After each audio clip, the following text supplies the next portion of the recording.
Hello everyone, this is CP Aryan and you are watching Aryan's Learning Classes. Dear friends, today we will continue Economics for Class 11 Chapter 1 Indian Economy on the Eve of the Independence Part 3. Till now, if you didn't watch my previous videos Part 1, Part 2, please go through description, link has given, first watch them, then come to this video. Let's begin. आज का topic है India's foreign trade during British rule. सबसे पहले जानते हैं कि foreign trade क्या होता है। विदेशी व्यापार, foreign trade is the exchange of capital, goods and services across N in international borders और टेरिटरीज। इसका मतलब क्या हुआ? विदेशी व्यापार अंतर्राष्ट्रीय सीमाओं या क्षेत्रों में पूंजी, वस्तुओं और सेवाओं का आदान प्रदान करना है। We know that India was an important trading country from ancient times, but during colonial rule, the structure and volume of India's foreign trade adversely affected. What was the reason behind? इसके पीछे क्या reason था? Why it could happen? ऐसा क्यों हुआ? There were three main reasons. ये तीन reason थे। नंबर 1 है exporter of primary product and importer of finished product. दूसरा है monopoly control of British rule. और तीसरा है ड्रेन ऑफ इंडियन वेल्थ। अब पहले पॉइंट को कंसीडर करते हैं, exporter of primary product. Primary product, यहाँ पर प्राइमरी प्रोडक्ट का मतलब समझते हैं पहले कि those goods which are used at the beginning stage for producing other goods. Primary product उन्हें कहा जाता है ऐसे गुड्स जिन्हें आरंभिक अवस्था में दूसरे गुड्स के प्रोडक्शन के लिए इस्तेमाल किया जाता है। Now question arises, why India became an exporter of raw material and importer of finished product. अब इंडिया जो है वो कच्चे माल का एक निर्यातक देश और finished product which were produce in British industries और उसका एक आयातक देश क्यों बन गया? इसके पीछे क्या रीज़न था? इसके पीछे रीज़न था because British government had persuaded to policy. British government ने इसमें दो तरह की नीतियाँ अपनाई। देखिए, पहली नीति है रिस्ट्रिक्टिव पॉलिसी और दूसरी नीति है डिस्क्रिमिनेटरी टैरिफ पॉलिसी। राइट, सबसे पहले पढ़ते हैं रिस्ट्रिक्टिव पॉलिसी, जिसको हम प्रतिबंधित नीति भी कहते हैं या प्रतिबंधात्मक नीति भी कहते हैं।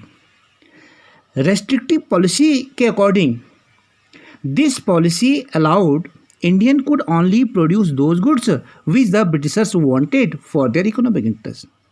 देखिए, ये जो नीति थी, इस नीति के अनुसार इंडियंस वही गुड्स प्रोड्यूस कर सकते थे जो गुड्स ब्रिटिशर्स चाहते थे अपने इकोनॉमिक इंटरेस्ट के लिए, अपने आर्थिक हितों की रक्षा के लिए। क्योंकि उस समय at the same time in Britain there was a industrialization, new factories were set up there, they required in a large quantity of raw material. तो that's why they persuaded this policy. Right, तो इस policy के अंतर्गत Indians कौन से goods को produce कर सकते थे? एग्जाम्पल देखिए, सिल्क, कॉटन, वूल, शुगर, इंडिगो एक्सेट्रा। तो केवल इंडियन जो थे केवल या तो सिल्क का प्रोडक्शन कर सकते थे, या कॉटन का, या वूल का, या शुगर का, या इंडिगो। केवल इन्हीं गुड्स का प्रोडक्शन क्यों करते थे? क्योंकि ये जो गुड्स थे, इन गुड्स को जो ब्रिटिशर्स जो थे वो एक रॉ मटेरियल के रूप में इस्तेमाल करते थे। राइट, अब दूसरी नीति क्या अपनाई उन्होंने? The second policy was discriminatory tariff policy, जिसको भेदभावपूर्ण नीति कहा जाता है। राइट, अब इस पॉलिसी के अंतर्गत क्या था? This policy allowed free export and import of raw material and finished goods.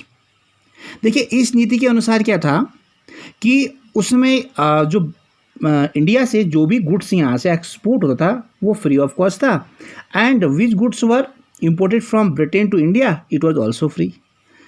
इसमें किसी तरह का कोई टैक्सेस नहीं था, but heavy taxes imposed on Indian handmade goods. देखिए, जो इंडिया में जो भी गुड्स, जो इंडिया की जो हैंडीक्राफ्ट जो इंडस्ट्रीज थी, इनमें जो भी गुड्स बनते थे, ये गुड्स अगर इनको इंटरनेशनल मार्केट की ज़रूरत होती थी, अगर ये गुड्स को बाहर भेजा जाता था, इस पर जो है भारी मात्रा में कर लगाया जाता था। जिसको टैरिफ कहते थे, टैरिफ कहा जाता था, right. So as a result क्या हुआ, Indian goods were quite expensive as compare to British goods. इससे क्या हुआ कि जो इंडिया के जो गुड्स थे, जो हैंडमेड जो गुड्स यहाँ से, जो भी गुड्स यहाँ से एक्सपोर्ट किए जाते थे, वो बहुत ज़्यादा महंगे हो गए as compare to British goods, right. So we can say that India became an importer of finished product which were produced in Britain. अब इससे क्या हुआ, इससे जो था कि जो ब्रिटेन में जो भी गुड्स वहाँ से प्रोड्यूस हो रहे थे और वो इंडिया में आकर के जो इंडिया की जो मार्केट था वो पूरी तरह से ब्रिटिश गुड से फुल ऑन हो गई, राइट। सो जो इंडिया की जो कंज्यूमर मार्केट है वो पूरी तरह से वो ब्रिटिश गुड्स को परचेज, क्योंकि ये ब्रिटिश गुड्स जो थे वो क्वाइट जो थे वो चीप थे as compare to Indian handicraft जो प्रोड्यूस्ड गुड्स थे उसके जो है कंपैरिजन में, राइट। सो कौन कौन से गुड्स जो थे वो ब्रिटेन से इंडिया आते थे, जैसे cotton clothes, silk clothes, woollen clothes and capital goods, right. अब ये कैपिटल गुड्स से क्या होते थे, पहले कैपिटल गुड्स के एक टर्म्स को जानते हैं कि कैपिटल गुड्स से क्या थे, those machines tools which are manufactured in a industry for the production of other goods. देखिए कैपिटल गुड्स वो होते हैं जो मशीन्स और टूल्स का जो है वो निर्माण करते हैं जिससे कि अदर गुड्स का जो है प्रोडक्शन इजीली हो सके, क्योंकि जो छोटे मोटे जो स्मॉल स्केल इंडस्ट्रीज़ हैं उसमें जो है मशीनों को और कलपुर्जों की ज़रूरत होती है, तो इनका निर्माण करने वाली जो इंडस्ट्री होती है उसको कैपिटल गुड्स इंडस्ट्री कहा जाता था। अब कैपिटल गुड्स इंडस्ट्री इंडिया में बहुत रेयर थी, राइट, और नहीं के बराबर थी, तो इसलिए ब्रिटिशर्स ने जो है अपने देश में कैपिटल गुड्स इंडस्ट्रीज़ का भी सेटअप कर लिया था और वहाँ से जो थे वो कैपिटल गुड्स भी भारी मात्रा में वहाँ से इंडिया में इंपोर्ट कराए जाते थे, राइट। अब जो सेकंड रीज़न है, इंडिया का जो फॉरेन ट्रेड था वो क्यों बाधित हुआ, पहला रीज़न हमने पढ़ लिया, राइट। तो फर्स्ट रीज़न क्या था हमारा कि India became an exporter of primary product and importer of finished product which were produced in British industries, right. अब सेकंड पॉइंट की तरफ चलते हैं, तो सेकंड पॉइंट है monopoly control over export and import. Monopoly control का मतलब क्या कि अंग्रेज़ों का पूरी तरह से एक्सपोर्ट और इंपोर्ट पर कंट्रोल हो गया था, तो राइट। तो monopoly control means full control over export and import of goods and services, right, because more than half of India's foreign trade remained with Britain. अब यहाँ कंडीशन क्या बन गई, आधे से अधिक जो इंडियाज का फॉरेन ट्रेड था वो ब्रिटेन तक सीमित रह गया, right, and rest trade with other countries. अब जो रेस्ट ट्रेड जो भी बचा था like China, Ceylon and Persia, now Ceylon known as Sri Lanka and Persia known as Iran. आज हम सीलोन को श्रीलंका के नाम से जानते हैं एंड पर्सिया को ईरान के नाम से जानते हैं, राइट। तो ये मोनोपोली कंट्रोल होने का एक रीज़न था, राइट। तो पहला पॉइंट हम ये लिख सकते हैं इसमें कि India's more than half of India's foreign trade remained with Britain and rest of trade with other countries like China, Ceylon and Persia. अब जो सेकंड रीज़न था वो था Suez canal opened in 1869. It gave a direct route for shipping between Britain to India. So it was very easy to access of goods imported from Britain to India. अब ये Suez canal क्या था, पहले इसको समझने का प्रयास करते हैं। Suez canal it was an artificial waterways running from north to south in north eastern Egypt. ये सुएज कैनाल जो थी ये मिस्र में जो है ये सिचुएटेड थी और एक आर्टिफिशियल एक कृत्रिम वाटरवेज था। तो ये सुएज कैनाल जो थी it connect Mediterranean sea with the red sea, ये मेडिटेरियन सी को रेड सी से जोड़ता था, राइट। तो इट प्रोवाइडेड वाटरवेज फॉर दो ships who come from Europe, north Africa, south Asia and other countries, right. Before open this canal in 1869, earlier all the ships had come to across the southern tip of Africa. देखिए, जो भी Europe से और Africa से और south Asia से जो भी शिप्स, जो भी जहाज़ आते थे, तो उनको जो था अफ्रीका के जो है दक्षिणी छोर से घूम करके आना पड़ता था। तो ये जो रास्ता जो था, this route was very long, ये काफ़ी लॉन्ग था, जिससे क्या था कि ट्रांसपोर्टेशन चार्जेस बहुत ज़्यादा हो जाते थे, right. But in 1869 when it was opened and it reduced the transportation charges, and so goods are easily accessed in India from Britain. तो अब इससे क्या हुआ कि इंडिया में जो है गुड्स ब्रिटेन से जो है आसानी से एक्सेस हो रहे थे, क्योंकि ट्रांसपोर्टेशन चार्जेज जो था वो कम हो गया था, राइट।